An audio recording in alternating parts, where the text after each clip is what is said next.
Howdy, welcome to my run cast. I am filthy because I stopped to pet my puppies and they've been rolling in mud all day apparently, but I didn't notice until it was too late, but I would have pet them anyway, so I guess it kind of doesn't really matter. I am very tired on like every conceivable level. I weightlift first thing in the morning, right? So I wake up and the first thing I do is I meet my personal trainer who's teaching me how to lift weights. And I'm on and off with him. Like, I'll train with him for, 10 sessions or something, and then I'll take like a month or two by myself to just, cement and get that movement and practice into my body and maybe go up in weights a little bit, and then I'll meet with him again to learn more things and to correct the forms and all this different type of stuff. And I've been going with him for kind of a long stretch right now.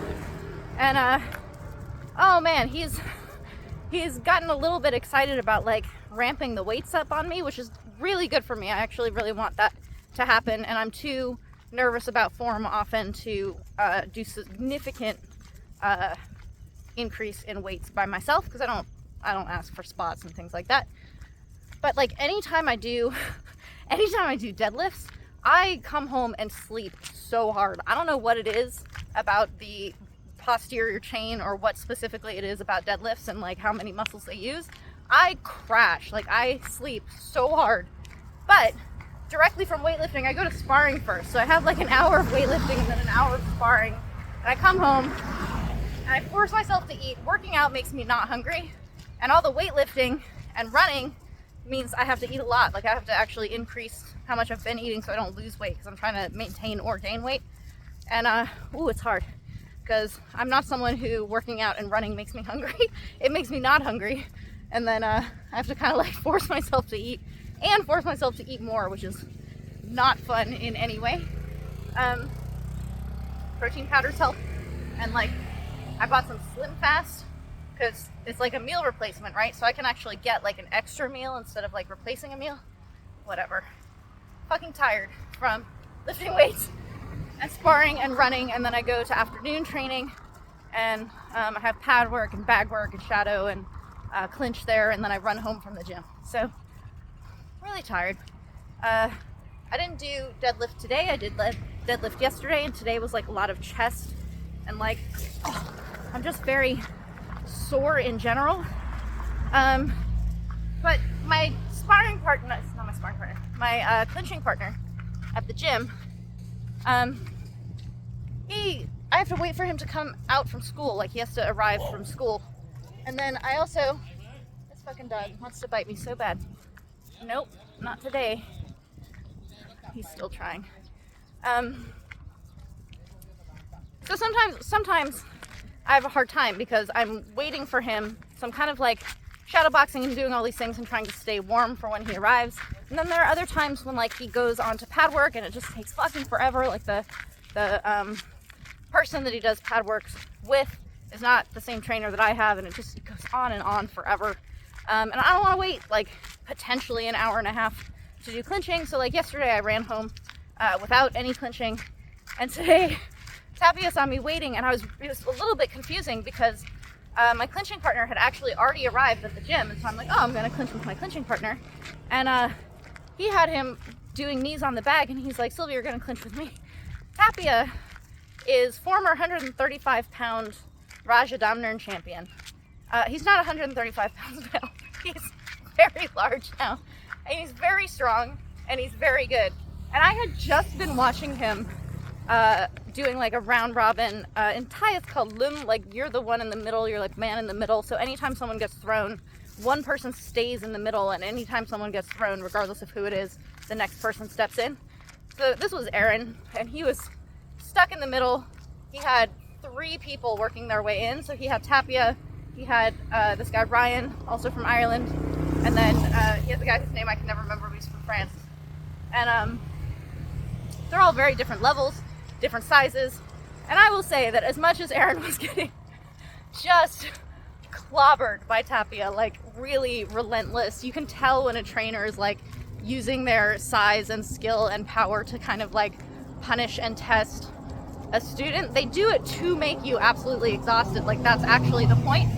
It's kind of a like trial by fire kind of situation. I'll say it was very impressive. Like I was very impressed with how Aaron was handling it. It was really good. But after having just watched that of him like annihilating Aaron, Tappy was like, Sylvie, you're gonna clinch with me. So I'm like, holy shit. Okay, like yes, okay. So he puts a belly pad on so that I can knee him really hard, which is actually really nice because that's kind of the only option I have against someone that much bigger than me. It's just like, as he's coming in, nail him with very straight knees and then try to like hold on and do these jumping knees and stuff. And he had seen a clip. I don't think he watched my full last fight, but he's seen a clip from it.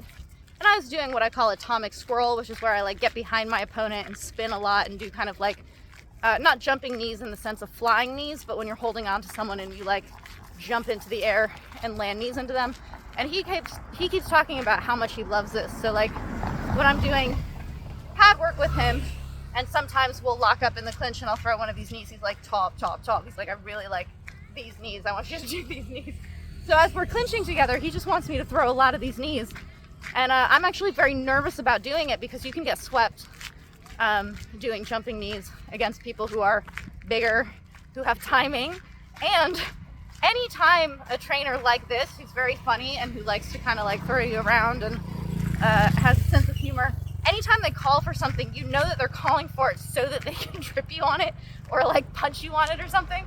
So as he's screaming for me to do these jumping knees, I was so nervous. I was like, I don't want to get thrown to the ground by him timing this. But most of the time, he was not attempting to do that. But I was throwing in some like fakes and alternating sides and stuff just to be on the safe side. But I was already really tired from the last couple of days. And going into training, I was already really exhausted from my training the past couple of days. And this clinching with Tapia just sent me way over the edge in terms of exhausting. And then you still have to run home. It's one of these things where like you can be proud of a really, really hard day of training, and I think you should be proud of a really hard day of training, but you don't get anything for it. Like you don't get to be like, oh, I trained really hard yesterday, so today I'm gonna not do anything, or today I'm gonna take the day off. Like, you're welcome to do that, but there's no way to brag about that. Like, the thing that is braggable or impressive, or you can actually call yourself a badass about really, really hard days of training, is you go the next day. Like, it's not one day of hard training. It's like days and weeks and years of hard training. Like, this man in the middle that Aaron was going through, oh my God. Like, I'm much smaller than Aaron, but what he went through, like the degree to which he was getting thrown around, and he was man in the middle. I wasn't man in the middle. I just had to deal with Tapia the entire time instead of having like a coming in and out. And Tapia's smart. Like, he adjusts his power and what he's doing to the person that he's working with, and he's not trying to punish me. Like, Tapia doesn't try to punish me. He does try to tire me out, and he does try to put me in terrible positions, but he lets me out of them when he knows that I know that I'm in a position I can't get out of. He doesn't let Aaron get out of those positions. Like, he's actually trying to punish him and throw him through trial by fire kind of thing, and he's not trying to do that for me. So I know how hard Aaron was training today, and he's going to be there tomorrow. Like, he's just going to go and do his training tomorrow. And you can be tired, you can be exhausted, and you can, on your own time, like the way you're hitting the bag or the way you're doing whatever, you might run a little slower, you might be slow hitting the bag, you might like take it down in certain areas because you're so exhausted, but you have to show up and you have to do it. And that's the part that's really impressive, and the part that's like, you're really doing the thing. I get so frustrated when Westerners come to Thailand, and you'll see them on Facebook or even in the gym. They'll brag about it. They talk about like how hard they're training, and on their scale of like what they're used to, they are training very, very hard. But they're like, I did 5 rounds this morning and 5 rounds this afternoon. Like, oh, I'm just like so exhausted. I'm like, yeah, really, that's cool, because your trainer has done 25 rounds in the morning and 25 rounds in the afternoon, and he's got like 3 kids that he's taking care of and like all this stuff. Like, trainers, given that they're like not active fighters anymore, and given that they don't get any kind of credit because they're usually like much heavier than they used to be, and they're not like strutting around with their 6-pack, trainers work so hard, man. Like, it is incredibly hard to, as a trainer, hold for people who are much bigger than you, people who don't necessarily control their power very well. And then Tapia is one of these people who will like play with some of his fighters. So like sometimes he's just trying to make his kids exhausted because he's trying to punish them for not training hard. So they're just doing hundreds and hundreds of kicks. That's not hard for him. Like holding 200 kicks is not hard for him. But when he has to start like playing with you and he starts throwing you around, or he starts like actually getting kneed through his belly pad and stuff like that, that's really exhausting. And I was joking with Aaron, I was like, have you done pads yet? Because when I got there, I never saw him go on the pads. And he's like, oh yeah, I did it at like 2 p.m. I started laughing. I'm like, oh man, you got Tapia when he was fresh. Like, that must have been really rough. And, hi buddy. So Aaron asked Tapia, he's like, are you tired? Because he's held pads now for like 4 people. And Tapia's like, no, I'm not tired. And he's like, when I stop, I'll be really tired. Like when I'm done for the night and I put the pads down and I stop moving, then I'll be really, really tired. But like, you can't be tired while you're still moving. And I totally identify with this. Like, I'm cooked from that clinching. Everything hurts from my weightlifting. I'm really like pushing hard in my sparring and things like this. I'm walking right now on my run, but this is kilometer 8. You know, I've been making my pace on the way here. When I get home, it's gonna be hard to move around once I actually lay down. But you just keep going until you're done, kind of thing. It is. I don't know. It is what it is. I had something to say about my sparring just now, but I've forgotten what it was. Yeah. So that's my babbling about training hard and getting it done and trying all these different things. It's much easier. Like I get I'm like so tired coming from my weightlifting and getting into sparring. I'm like in a bad mood because I know that I have to like deal with a bunch of things, but I'll sometimes just get super defensive and see if I can kind of work on that.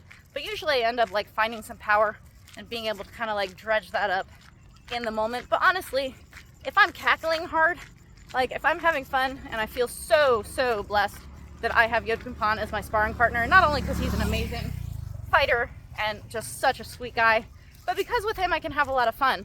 And he has fun also. Like he makes it really fun. He can see when I'm really struggling and he's always checking in. He's like, are you having a hard day today? This kind of thing. Like that's very sweet that he's tuned into that because he sees me every day and that he cares about that. And I'll say that I have a lot more fun in sparring now than I did for years. Like I've been sparring with him for a number of years now, and for a while every single day it was actually really horrible. I was crying a lot and it was not good. And it's a mental change for the most part. Like I'll take responsibility for that. Not a lot has changed super physically to make the difference between I'm crying through sparring and I'm cackling through sparring. It's mostly a mental change. But this dog is like doing like, what are they called? Polar bear pounces. Don't bite me. Which is kind of funny. Oh, one last thing that I'm gonna say, one last thing and then I'm done, is that I saw someone on Reddit was like asking about how much you need to run or what everyone does for cardio for their Muay Thai or whatever.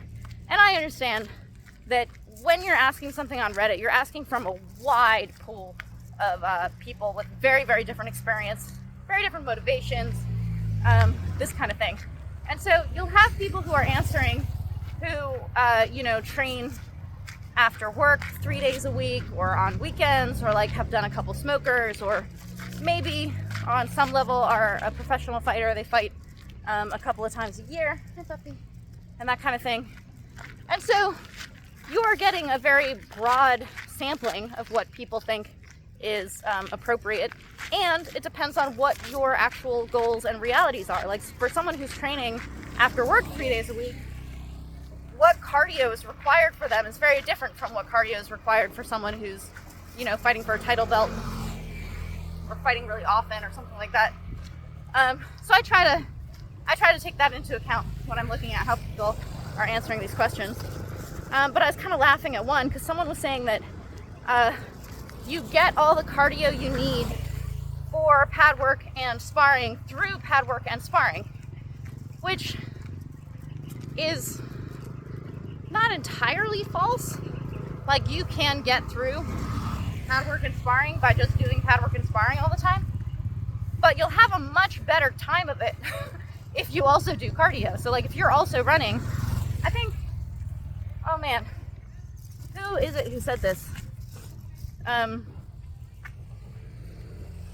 not going to be able to think of it. Someone online who, oh, Jack Slack. Jack Slack is the one who said this. He said, I run because it allows me to be better at the things that I actually want to do. Running allows me to be better in doing the actual karate or Muay Thai or whatever it is that he trains. And so that's why he runs. And I'm like, that's it. That's the answer. Is that yes, you can just do a lot of pad work and just do a lot of sparring, and that will give you cardio for pad work and sparring. But you're going to have a much better go of it if you're also doing cardio that allows you to be better at those things. So for a while there, when I was sparring with Yodkunpan, during the times when it was really, really bad and I was crying a lot, I was coming out of injuries that made it so that I couldn't run. So I wasn't on my regular, like all the years that I've been in Thailand, I've had like a running routine, and I wasn't able to do that at that time. So all of my cardio was coming from an hour of sparring with him 6 days a week. And I was getting through it, and it is pretty high cardio. And I'm not really someone to like wear a heart rate monitor or something like that, but Kevin and I were doing some experimentation, so I was wearing a strap to test my heart rate and when it was getting into the red zone and all these different things. And I was getting into the red zone quite a bit during sparring, but I was actually really surprised that I wasn't getting into it as much as it felt like I was getting into it. Like I felt like I was dying, and I was really in it for maybe 20 seconds out of like a 4-minute round or something, which is not amazing. When I get into my red zone when I'm running home is like an hour, about an hour and 10 minutes longer when I do these run casts. But I'm in my red heart rate zone for like 40 of those minutes. So this is expanding my cardio pretty significantly. And even though I was able to get through my sparring, I was redlining a lot. And I think this may have had a lot to do with why I was like just maxing out and having a really hard time mentally of being able to calm down and handle those really, really high pressure situations. I'm still getting like clobbered by Yodkunpan sometimes, but I'm still cackling when that happens. I still get scared. I still get overwhelmed by things, but it's definitely like having bumpers in the gutters where I'm able to come out of that much better. And honestly, it's not entirely to do with running, but since I've been back on my running schedule, I run 10K almost every day, and then I have a long run once a week, which is 18 kilometers. It just, it makes me much more able to handle those things by not having my only red line situations be under the intense pressure of clinching or sparring or something like that. So in terms of like what kind of cardio you need, I think the more complicated part of that question is the need part, rather than the like, oh, well, you'll be able to get through this or that. And like, if you're a fighter, someone else on Reddit, and I didn't see what their handle was, but I thought this was like a really amazing answer. They were like, if I found out that my opponent doesn't run, I'd be stoked. And I'm like, I'm totally the same. Like when I can look at my opponent and just looking at their body composition or kind of how they handle themselves, I can make an assumption about whether this is a runner or not. I'm stoked when I'm facing someone who's not a runner, because they will be so much easier to tire out. And that doesn't mean this person is out of shape. These people are strong. They're not necessarily like in bad shape, but there's a, what is the word? A persistence that running awards you. And it comes from running. It comes from like long running. It doesn't come from sprints. It doesn't come from the tiger drags. It doesn't come from hit drills. It comes from long running. And I'm a firm believer in this. And as much as people want to like sports science there, oh, you're using this kind of muscle and that kind of muscle, so you need to do this kind of muscle and that kind of muscle with your cardio. I don't know, man. It has not proven itself to be that way in my experience. And thousands and thousands of Thai fighters have relied on running for a really long time. And the ones that run really hard, and you can see it in the ring, you can't hide in the ring. That's, I don't know. I think it proves itself over and over again. So, with that said, I'm going to get back to my running because I have a couple more kilometers until I'm back home. But that's what I have to say about it. That's all I have to say about that.